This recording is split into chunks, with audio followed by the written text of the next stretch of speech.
Today's video is sponsored by FluxPools.net, the official pool of the development team behind Flux.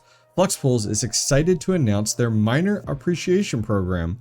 FluxPools will be giving 5 lucky miners on their pool $50 in Flux every week for the next 46 weeks. On top of that, there will be 0% pool fees on mining and parallel assets till October 14th. Guess what pool I have my Flux rigs on? That's right, FluxPools. Full details on FluxPools weekly lottery down below in the description. Thanks again to FluxPools.net for supporting the hobbyist miner community.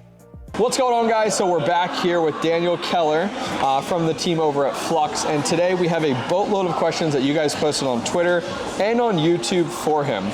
So we're going to start out, which I think this was the #1 thing that people asked about, which was give us the rundown on when we're going to get proof of useful work. So what can you tell us today as of mid-November? Well, I will tell you this. We had a meeting about a week ago, and we actually got a chance to really look and dive deep into the white paper. Proof of useful work is coming, and it's coming along quite nicely. And as a matter of fact, my coffee's coming along quite nicely. Perfect. Thank you. Yep. Thank you. Thank you. I won't be up all night. Thank you.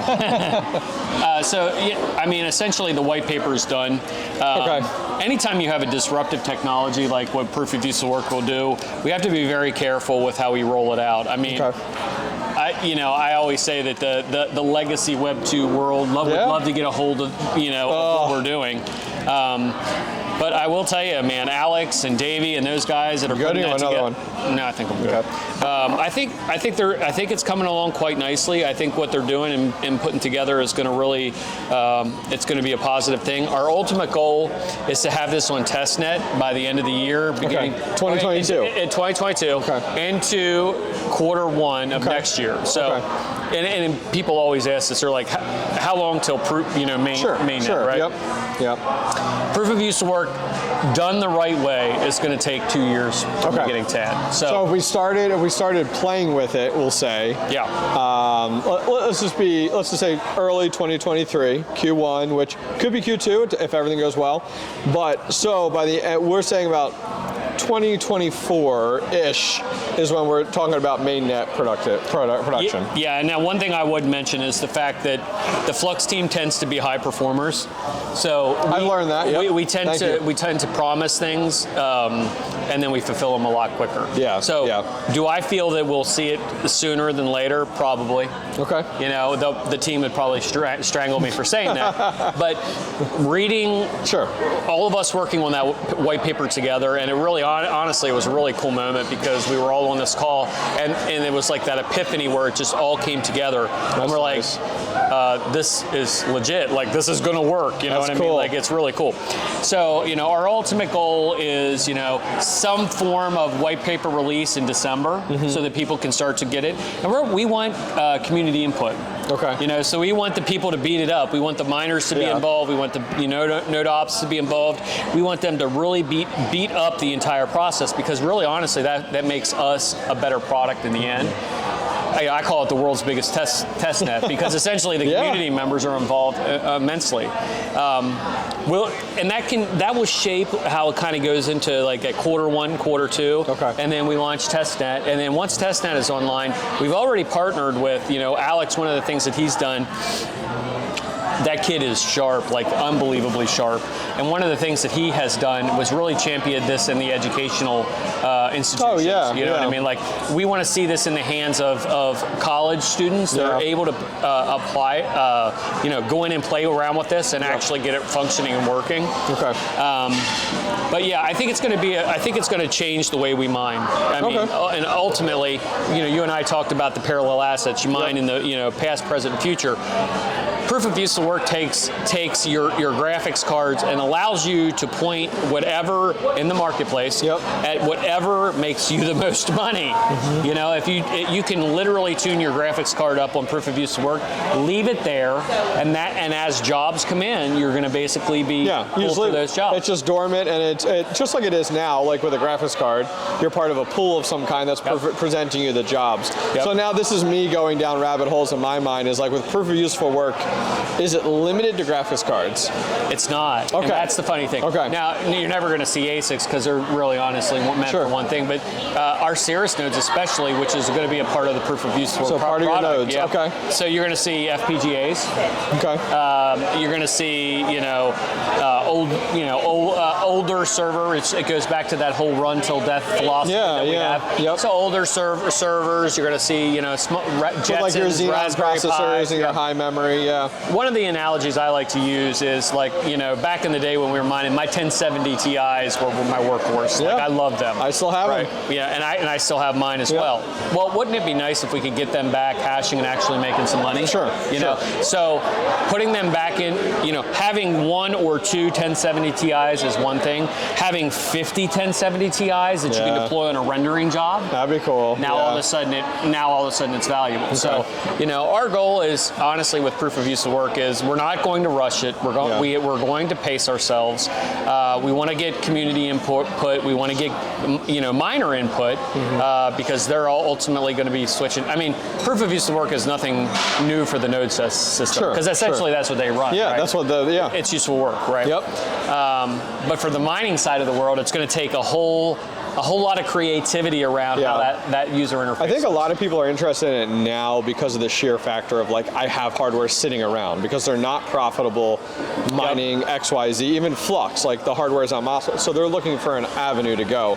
I think where this is questions of value is like, okay, this gives us a realistic timeline. We're like, Flux isn't coming out with this tomorrow, next month, next quarter. We're talking a year out. White paper in December. Yeah.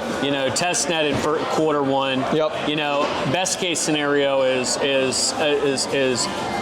testing it throughout 2023, and then maybe a main net at the end of the year next year. Cool. I mean that's the hope. Yeah. So let's jump on the next question here. Keep them going.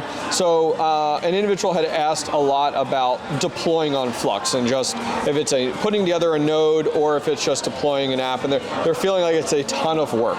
What does your team have down the pipeline that will aid in kind of, let's be honest here, easing this because it is a lot of work. I mean, I've put out a node. It's a lot of work to do it. What do you guys have in the pipeline? So I always tell people that Flux nodes are difficult for a reason, right? Yep. I call people that run Flux nodes decentralized systems administrators, and the reason being is because you're investing some real time and talent into standing these nodes up. Yep. If we're always working toward a more seamless approach, but the folks that are here with the project who have dedicated their resources and time, they made a business model out of this. Yes, so, correct. Yep. The whole one-click nodes, NFT nodes, whatever that horse shit was, right? It wasn't really a node. Yeah. It wasn't really doing it. It wasn't a true node, yeah. Flux is using those compute resources to the max. And you have to be able to deploy those. So does it take a little bit of education? Yeah. It does. Yeah. You're a miner. You've built a mining rig. Yep. It's not easy. It's not easy, right? you're right. And it's the same way with nodes. I mean, if you look at nodes compared to what mining rigs are, the folks that are out there mining today, they're going to sit there like this. They're going to be like, yeah, it's not easy. You know what I mean? Like we've been down that road. Yep. But as we continue to iterate and build, I think you're going to see more simplistic deployment processes that aren't necessarily built by the Flux team, but by community members and businesses that start to develop on the platform. Yep. Which is, I think, the avenue that we're going to see more and more of is like, you guys have kind of set the launching point, but now you have community members that are coming in saying, hey, I've scripted this entirely to make it easier, which I think awesome. Like, I think that's the avenue to go, which is, I think, good. So you got Seed that's putting out like some really good and there's some stuff coming from them in the future that here in the next couple weeks that's going to be very interesting. And you have there's 2 or 3 other products out there that are building nodes that are basically deployable nodes, and especially with Thunder coming, you have this opportunity for people to really get these like out of the box node setups.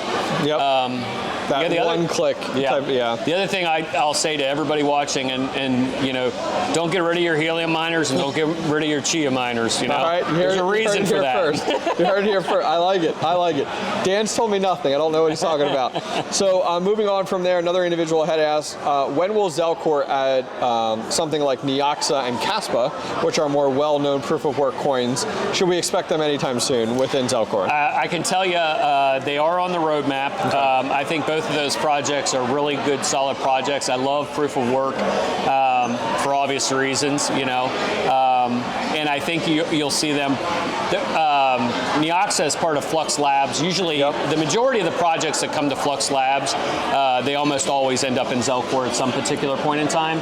So I'd say 𝐕𝐢𝐴 is on the roadmap, 𝐘𝐴SPA is on the roadmap, and we maybe have one other one that people would really like to see in there as well. Okay. I'm not going to say who it is, but it's a good one as well. Okay. Another question, which I think lines up right now with everything going on with FTX and people moving their funds off of exchanges, is when can we expect to see Flux on more traditional cold hardware wallets like Trezor or Ledger and things like that? Is there any game plan, at least from your team's side? Well, the nice thing about our parallel assets is if you wanted to hold your Flux on a Trezor or Ledger today, you could do it as an ERC20 token. Okay. Okay, so you would basically move through Fusion, you take your primary, you move it through Fusion, you now have the token, you can store it on your Trezor or Ledger. So you could do it as of today, just in a different setup. What they're looking for, and what I think we need to really work on is they want native support, and they want to be able to sign transactions and actually deploy nodes with that integration. So how that works, really honestly, is we have to have an integration with Zelcore so that we're working with that cold wallet as a pass-through with Zelcore. Okay. And I can tell you it's on the roadmap. Awesome. Awesome. I mean, I think that's really good to hear, especially after everything with FTX recently. And it's like all of a sudden, you and I talked about this off camera of just the value of getting off of exchanges. And this is a big wake-up call for miners or even just crypto investors in this scene, which is, I think, awesome. Not your keys, not your cheese, people. And you know, the cool thing about it with FTX is it's never cool to say, you know, I feel bad for people and what happened. But people that I've been telling for years, get your coins off of exchange, all of a sudden my DM lights up. You know what I mean? It's like, hey, I want to get my stuff off. I'm sending, you know, everything, you know. I mean, people that have held, I mean, 100 ETH sitting on Coinbase. I mean, it's like, and now all of a sudden, you know, Zelcore downloads are going like this because people are like, hey, we got to be self-custody. And you know, the other thing that's kind of cool is you're seeing some of these major exchanges like KuCoin coming out with their own self-custody platforms now. So even the exchanges. I use KuCoin. We need to do something. Right? So that was a good wake-up call. So another question from a user here on Twitter, and I can relate to this, is when will the end user experience kind of be smoothed out with Zelcore? And what they're referring to and what they bring up is like, okay, snapshots or parallel assets or anything revolving around the fact of like, hey, making it easier. So great example, and I'll put it out there, is like all of a sudden I went through and redeemed all of these and I got like Flux Solana, Flux ETH, like all of these, and it's like, damn it, I have to go ahead and now buy this coin that I don't want to buy in order to go ahead and redeem my Flux. At the end of the day, all the hobbyist miner wants is my Flux. Like, so is there anything from your team's perspective to ease that, to make the user experience a little bit easier? Fusion 2.0 will be basically allow you to claim and move through Fusion, and those fees are baked into it, so that you don't have to have the gas model. So it converts it. Yeah, and if you want to see it working today, go do KDA. KDA uses a gas station model where you don't have to pay anything on that backside to go back and forth. That's so you know, our ultimate goal is to have the ultimate gas station where all of these assets are done in the background. You pay a little bit of Flux, and then you're going to get your asset the way that it's supposed to be. It's funny, I literally just scrolled up, the next question is like, when's Fusion 2.0? So it's really funny. So, you know, the guys always like to wring my neck when I say this, but we had a really good conversation today, specifically around Fusion 2.0. I think one of the biggest drawbacks of DeFi right now is the fiat on and off ramp, plus the fact that you have to go to a centralized exchange to move through anything. If FTX didn't show us anything, it's you can't rely on these centralized exchanges to be the good practitioners of your assets. Yeah. So the way I envision it, and the way the team envision is Fusion 2.0 is going to be inside of Zelcore. It's going to be in a decentralized self-custody platform, and you'll be able to move and traverse through these different platforms. How quick that, including a stable asset. Which was what we need. We need a stable asset. So I will tell you this, that it's being worked on. Awesome. And I mean, when I say that these things are on the roadmap, it's not like some pie in the sky like it could be 2 years from now. These things are really, honestly, for us to get to the next level as a platform, we have to be able to deliver these things. So seamless claiming, a Fusion 2.0 with a stable asset that you can move back and forth between in the Zelcore platform on a decentralized infrastructure ran on top of Flux. That's the holy grail. Okay. Awesome. Another question here. What are your plans for node rewards after the halvening next year? Does that change at all? No. Okay. I mean, I think it's a natural deflationary model, and a lot of people get really focused in on, when the halvening comes, what does that mean? That means I'm making less. Well, yeah, but you're going to have to double your capacity to be where you used to be. Yeah. Tried and true, Bitcoin has shown that the halvening works because it's a deflationary model. It's not an inflationary model like our economy, right, where they just print more shit out of the middle of nowhere. The one thing I would say is this. Flux is a finite resource. Mm-hmm. So, you can have 0.000001. You got to count that, Flux, right? I don't know. I think it was right. And it's going to become more valuable because we have baked Flux into every single component on the platform. Yep. It's part of the ecosystem. Yeah, yep. it's everywhere, and that's the way a utility-based asset should really be. Okay. It should be in every facet of your product. If you want to deploy a website, you need Flux. If you want to deploy a node, you need Flux. If you want to use Zell ID, you need Flux. Decentralized two-factor authentication, you need Flux. That finite resource, like, you're in really good times right now, guys. Yeah. Like you're very early in the adoption cycle. 2 years from now, it doesn't look the same. Mm-hmm. It didn't look the same for Bitcoin. You know what I mean? Bitcoin was $50, and then it came back to 25, and then it went up to 250, and then it came back down. Those deflationary models, as adoption comes in, and Flux is seeing a hell of a lot of adoption. I mean, we're up 11,800%, according insane. To Bunny Analyst, and thanks, Bunny. And that. As that really, like, okay, for instance, with WordPress, we're getting ready to release WordPress. You can deploy a WordPress site on Flux today. In January, you'll be able to deploy an encrypted WordPress site. Why is that important? Interesting. Well, 60% of the internet runs on WordPress. And if we're the cheapest players in the space. And encrypted? Yeah, wow. Guess what? That's awesome. Yeah. That's going to be huge. Yeah, it is. That's definitely going to be huge. So pivoting here, next question regarding, this was the second most requested question I saw. So we had proof of useful work, which we touched on, and now we're talking about Project Thunder. So there's a lot of people that are interested in this. And so right now, I think we've seen early of things of like, hey, 20 terabytes to kind of your entry level, kind of get in. Can you give us anything regarding either timeline or structurability from a node perspective? So, like, as a traditional home miner, we're looking at where can we use our Chia hardware? Because as we said before, like, hold on to your Chia hardware. Yeah. Why should people hold on to your Chia hardware? Well, ultimately, I mean, the easiest way to scale your network is assumption of somebody else's network, right? Yep. If you provide a better product that's been developed and well thought through, and the incentivization is correct, right? They're going to tend to gravitate. This is, miners know this. If you're a shitcoin miner and you mine different projects, you find a project you like, you stay there. If it ends up not being profitable, or if the project is not quite what fits your ethos, you move to another project. Yep, correct. So for us, we targeted these different infrastructures that had already been deployed, and it's not a secret. Chia is one of them. The other one is talking about Helium. Helium miners. Their network. I mean, I think Helium had like $1 billion valuation for their infrastructure. Yeah. So we'll gladly run Flux nodes on top of that as well. Yep. So, I think that we'll see an iterative approach, especially with Thunder. 20 terabytes will be your start. That'll be kind of like that's your entry. That's your entry level. And I think you'll eventually see us ratchet that up to 3 stages. Okay. Fractus is what it's called. Fractus. It's cute. Because I was going to call it a flux box instead of Dropbox. Flux box. Well, you have a fractus, and that could be wrong. I'm saying this wrong. If I am, I'm sorry, guys.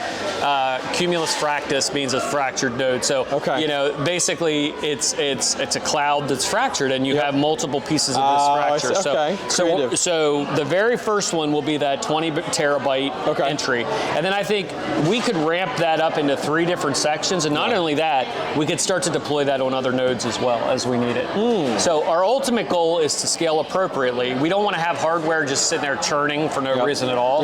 We want to use it as we go. So with the release of FluxDrive, which is decentralized, which is not our Dropbox, but FluxDrive. Got it. Okay. Right. We need space. And the easiest way to do it is incentivize the people that are running the infrastructure. I like it. So something I thought about, just not on our questions here, but will there be requirements when it comes down to drive speeds? And what I mean by that is is it RAIDs or is it certain drives? Because I would imagine you're presenting this to a customer side, so you have to meet certain speeds, in order to do it. So everybody's got a hard drive, at least in the tech space, everyone's got a hard drive sitting around that they could come up with 20 terabytes, let's say. Yeah, there are some specs. There are benchmark pieces. And if, hint, if you go and look at Twitter, that I tweeted a tweet, I think it was either last night or this morning, I can't remember which one it's been. It feels like it's been 100 years. But we actually put the entry level criteria for it. Oh, really? Okay. It's a piece of code, and it says if you know, you know. And you look down through it, you can see that. You can see it. So okay. Shout out to Marcio for that. The dude's amazing. Another question here: is there any update regarding the partnership with Geneva University of Applied Sciences on machine learning? Absolutely. Yeah, Alex is a big piece of that as well, and we're going to continue to keep developing that out. And as we start to really, is that your entry into proof of useful work? That's exactly right. All right, got it. Okay, so that's your keystone. Yes, that's our keystone, and it's not only Geneva, but there are other institutions that are working with us as well on the backside. So I would say this: go check out Flux Labs and see some of the projects that have joined, and you're going to see some of those use cases. Okay, cool. So this one I laughed about. It has a Michael Scott meme with his hand like this, and it said, I was like, I can't wait to ask this. Question for Daniel Keller. When will we see lower wattage consumption when mining Flux? So I think we've been doing pretty damn good with that. I think Mini Z and has that been a partnership? Miner. Has that been a partnership, or is that the miners themselves who are developing the mining software coming out and looking for? That's them. Okay. Yeah, and I think that as we continue to kind of keep focusing on this, Lolly Deep and LOL Miner, Mini Z, and what they've been doing, literally, somebody said today it's kind of hard for me to heat my house when the temps are this low. Yeah. You know what I mean? I know. Because we've seen 30% gains in hash rate over the past couple months. So that's a big deal. But so you guys saw a big spike, and then after the merge, and then it came down, but now you're still seeing increases. Oh yeah, we've stayed out of all of the proof of work projects out there that post ETH. I think we've held our hash rate nice and even between 8 and 10, somewhere in there. And you're going to see people turn rigs off when it's not. We're going into the winter months now, so people might start turning their rigs back on just to eat and things like that. Correct. Because that's, I think, for me, personally, we were talking about earlier, I have my rigs on with Flux in order to gain those parallel assets. So even if I pay even if it's a negative profit, it's still a value as a miner. See, our goal was to make this in the lean times. You're mining in the past, the present, and the future. So you're basically creating a hedge in mining. So if I keep my rig on and I keep it running in the lean times, when you're in the really full out bull market, you're being incentivized because you've already made it through there. So it's different than anyone else out there. Nobody's doing like what Flux is doing with that. Awesome. So this actually came from one of the members of Octominer, which is awesome. How is the new Docker instance going to support WordPress WordPress websites, and any timeline you can give us within the next 12 months. So you can deploy a WordPress site right now. We are in the process of auditing our secure site. So if you go to runonflux.io, that runs on Flux, and you'll be able to deploy any WordPress site. In the December timeframe. I would say you're going to probably see in January, once our audit and internal audit's done, then I think you're going to be able to see secure sites. Wow, so, that'd be awesome. Yeah, and that really opens it wide open. And that also coincides with the release. We've already released the first version of FluxDrive. We've also released the second version of Jetpack. We're good. We're good, thank you. I'll have some more, please. Thank you. And we've already seen that second version of Jetpack, and now we're into, our first version of WordPress, and then in January, a second version of WordPress. Awesome. So our goal is, 60%, we were talking about this, and when the cameras were off, 60% of the internet runs on WordPress. Yeah, and it's I mean, insane. if we can take 5-10% of that, because we are the cheapest, biggest, baddest, and decentralized, and cheapest in the, that's going to be good for us. That's going to be huge. So this is a question that I'm curious on as well, and I'm happy I'm asking it. I saw it come up. So I have run into some challenges within 𝐓𝐶ore with Flux when it comes to either finding avenues to get just Flux by itself, or going ahead and converting with Flux. Is there a reason that we kind of have this kind of like wall in place, it seems like, with 𝐓𝐶ore that doesn't allow us to get there?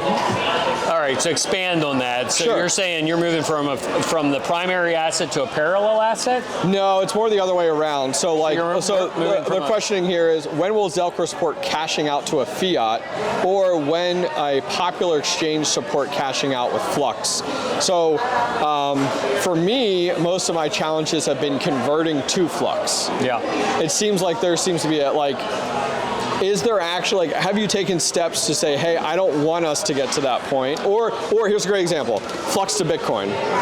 I want to take my Flux and go right to Bitcoin. Okay, what is the reasoning behind it, and is there a value for your team? So essentially, all of the third-party exchanges in Flux are really operated individually. Okay. So we are basically bringing their APIs into 𝐓𝐶ore. Yep. So we have fiat on-ramps with Wire and some other folks like that. I think what you'll see, especially since this FTX debacle, is more focus on being able to, in the platform inside of 𝐓𝐶ore, be able to move from Flux to a stable asset and back again. Okay. And I think that's the missing piece in Fusion. Yes, like I would agree. The ability to move to a fiat position. Yep. And that comes in Fusion 2.0. In 2.0. Okay, yeah, because I think we're not doing it on purpose. No, this is iterative tech, and we have to sell Flux to these other, these centralized exchanges. And not always is it a right situation. Like we could put a centralizized, quick swap in there, but they don't meet the criteria of what we believe would be. Sure. So we're always trying to mitigate the risk to our users. So it sounds like too, like with 𝐓𝐶ore is actually not doing the conversion. You're using an API to reach out to these exchanges. They're doing the swap, and then it's coming back. It sounds very similar to where a lot of miners like myself ran into, where they were doing an Ergo to Bitcoin swap. So we were mining Ergo, but we weren't getting paid out in Bitcoin. And what we found out working with two miners, I actually called them out on Twitter. They actually got back to me finally publicly and said their issue was actually they were using KuCoin as their back end, and KuCoin was having issues converting Ergo to Bitcoin. So now we had weeks of people that were mining Ergo but not being paid out in the Bitcoin that they would deserve. So well, I think the problem is the technology, those back ends, and especially the fiat on ramps.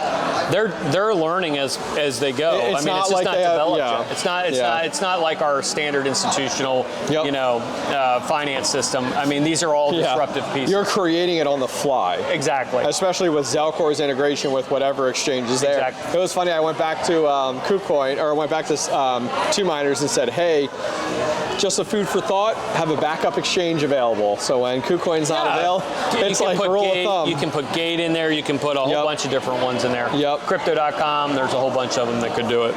So I think that actually went through our Twitters. So now I'm going to swap over to YouTube here, where we posted on there.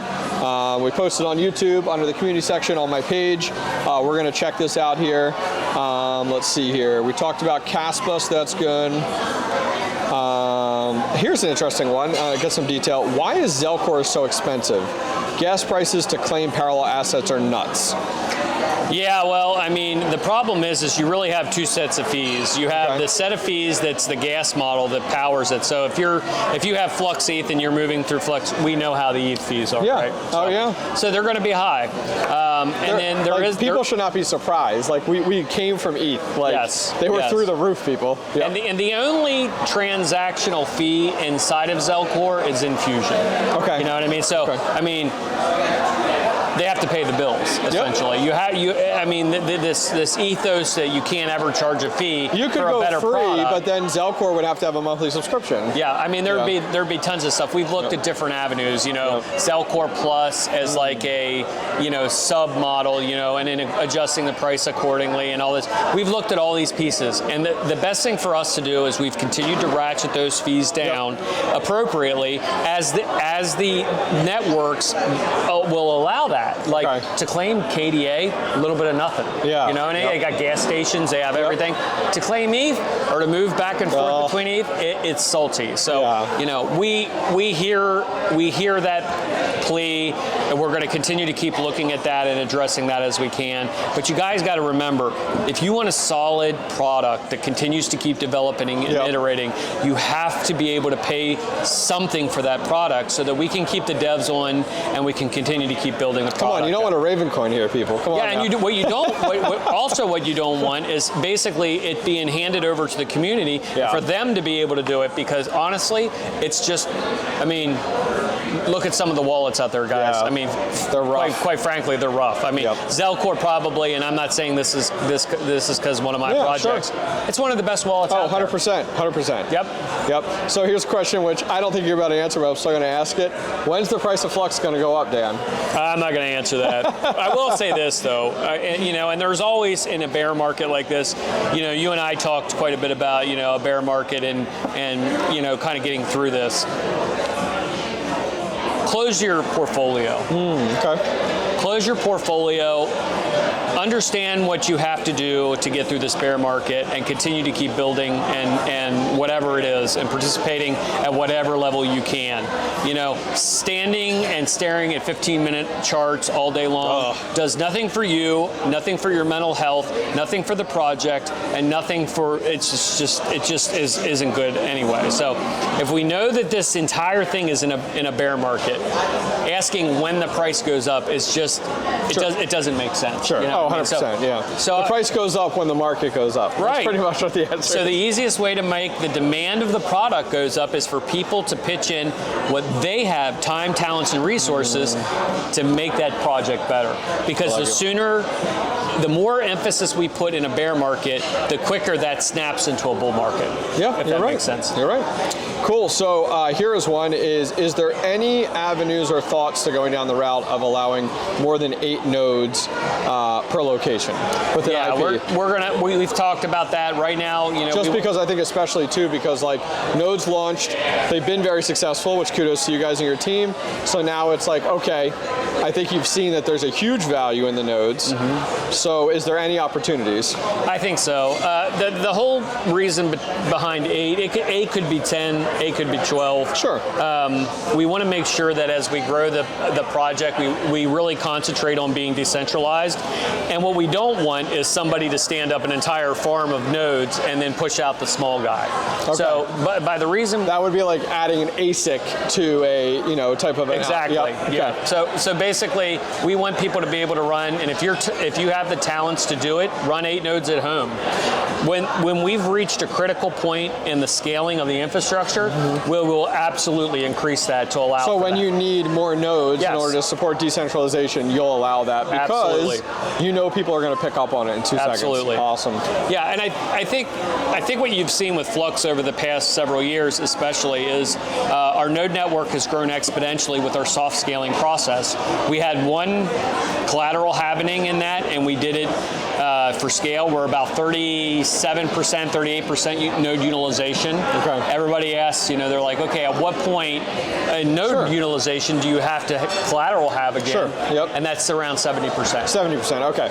So you know, we want to be at 70% max utilization, and then unlock that. Unlock, and then we're ready to go. I think when you see that next halvening of collateral, right, and you see that all those node tiers get cut, is the same time we'll probably tune up more nodes. Okay. Home-hosted nodes. Oh, that's great. Because I think then that opens it up for, you know, exponential growth. Yeah, I mean, I think the thing is I think you're in a good spot where, like, let's not open the floodgates. No. And then you're literally at 10% all the time. Yeah.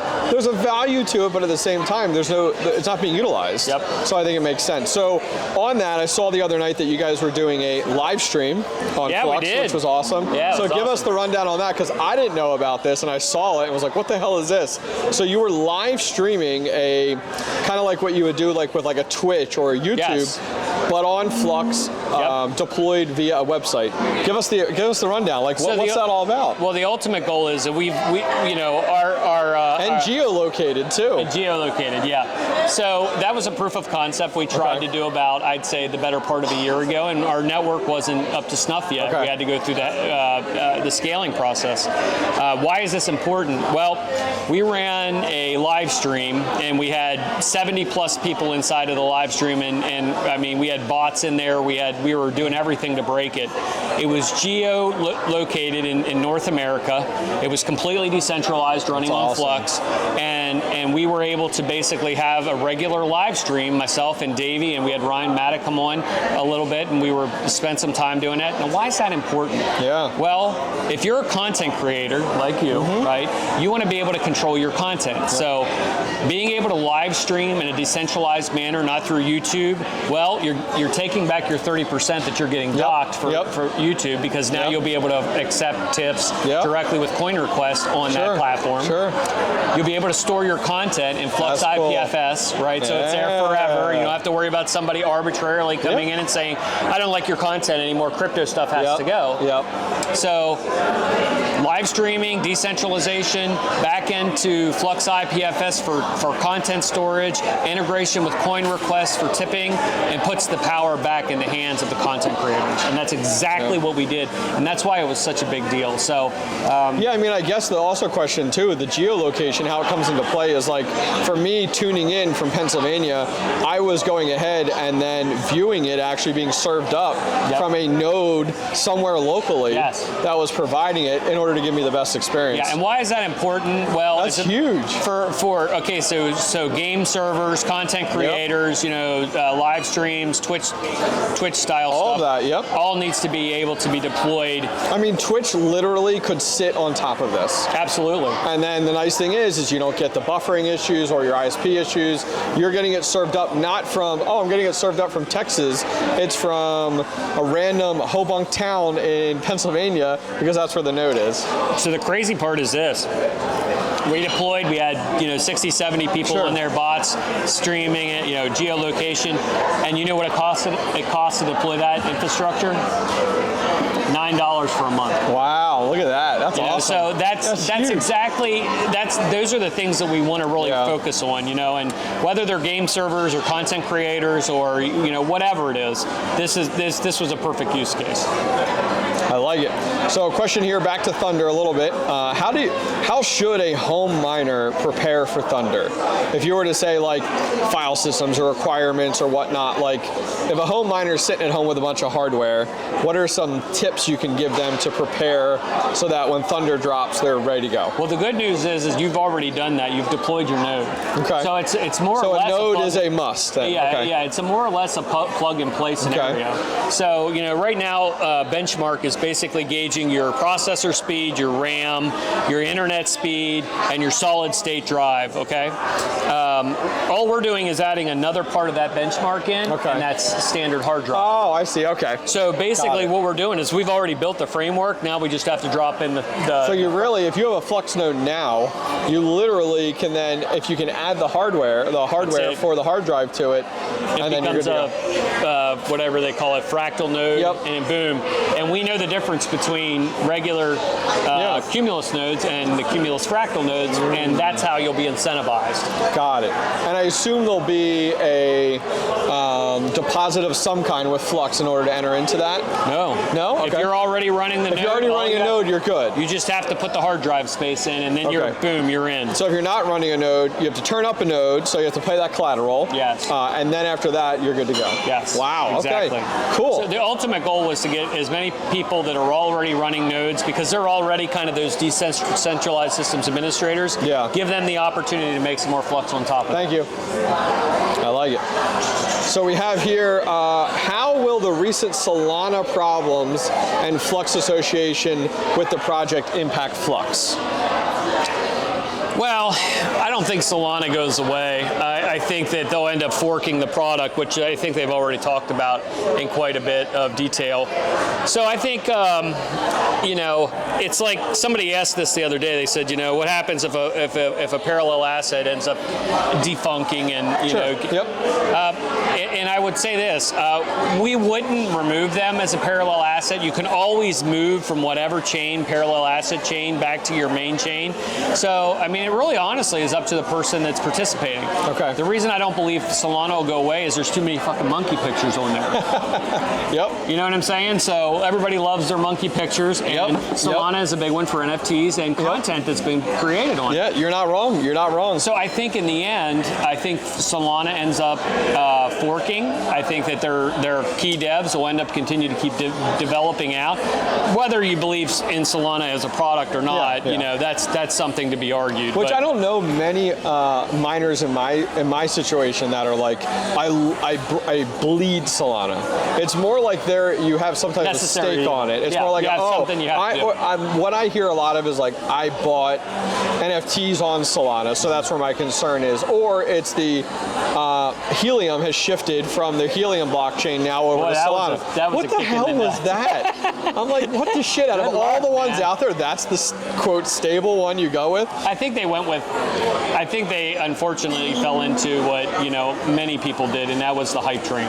Ugh. You know, Sam Bankman and all the Where's the stability in Solana? I mean, come on now. There is none. And anytime you can arbitrarily just shut the chain down and say, all right, we're going to reset. I mean, and I can tell you right now, we've reached out to Solana multiple times about deploying infrastructure on our Titan nodes, because our Titan nodes can ratchet up. We can have a higher. That's nice. Yeah, we can have higher levels, which would meet their criteria. Yeah.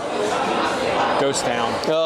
They don't want that. It's an outside. It's an outside group coming in to be like, let us fix your problem. You have projects like Caspa, 𝐓𝐸𝐿𝐝, you know, Haven, Kusama, Polkadot. I mean, these are all ones that are already running on Flux. And I mean, I'll be honest with you. I think within the next 2 years, you're going to see every major proof of work blockchain, and the ones that are truly serious in proof of stake will be running on Flux. That's awesome. And it just makes sense. That's awesome. All right, so last question. Any thoughts, hints, things you can give us on upcoming parallel assets with Flux that we should prepare for? Come on, I would not be a home miner if I didn't ask. So where are we at now? Well, I will say this: I'm a fan of proof of work, and I think there is some regulatory clarity coming down the pike. And I do believe that I think proof of work is in a better position than proof of stake. So you're aiming your parallel assets more towards proof of work? Yeah, but I will say this. I mean, we have 2 more that are coming and a 3rd one after that. You're definitely going to see a mix. I mean, a couple, and I've made no bone about this. It's kind of crazy that I'm saying it, but I like Bitcoin Cash and some of the things that they're developing. I can't believe it's actually coming out of my mouth. But they are a proof of work project. They are building out, and this by no means reflects what the assets will be. Sure. These are just ones that I like. Quite quite frankly, I think if Caspa can deploy their smart contract platform, finish getting their code done, I think that I feel like Caspa came out of nowhere, so it did come out of nowhere, and I like it. But they've been around for a while. I mean, that's the thing. You know, and then on the proof of work or proof of stake side, you know, I think DOT is one. Cosmos, the Cosmos ecosystem is interesting. You know, so I mean, it's hard to say. We want to give people what they're going to use, and this is a cleansing time. For us to sit back. I call it a purge. A purge, right? Purge is the best way to put it. So, you know, do we want another Solana? Probably not. Yeah, but you couldn't have foreseen that. We couldn't have foreseen it, and honestly, like I said, I don't think the chain ends up going away. Thank you. Thank you very much. And on the other hand, the focus around proof of work as well, I think that really honestly is going to bode well for the platform, because the folks that support Flux are the same people that support Ergo, the same people that support Caspa, the same 𝐓𝐸𝐴, Raven, all these different proof of work projects. So I think if we focus in on that, I think you keep your user base happy because they can traverse between these different ecosystems. And it's regulatory friendly, at least the way that I believe it's going to end up being. Yeah, smart. Cool. I like it. It's a crapshoot in the end. You know, we were all the way, Terra Luna, we were all the way ready to deploy, and you know, like that. Now, that chain still exists. It does. You know what I mean? It's still there. They're still developing. It's not like it doesn't disappear. Sometimes when I'm on Twitter, I jump in and listen to some of their stuff, and they're building an ecosystem.